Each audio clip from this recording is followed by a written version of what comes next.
নমস্কার, আমি দোলা বলছি। ইয়ামি মামিস কিচেনে আপনাদের সবাইকে স্বাগত।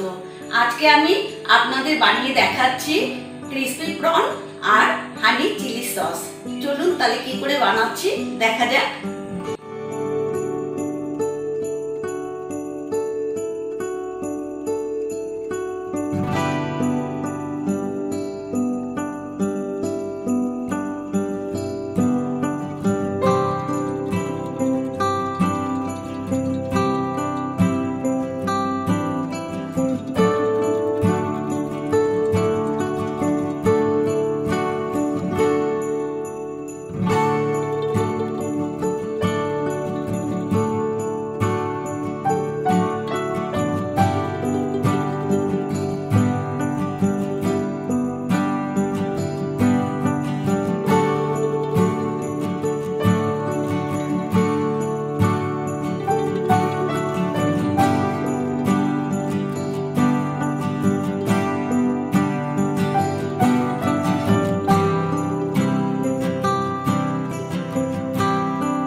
তাহলে আপনারা দেখলেন কিভাবে আমি এই রেসিপিটা তৈরি করলাম।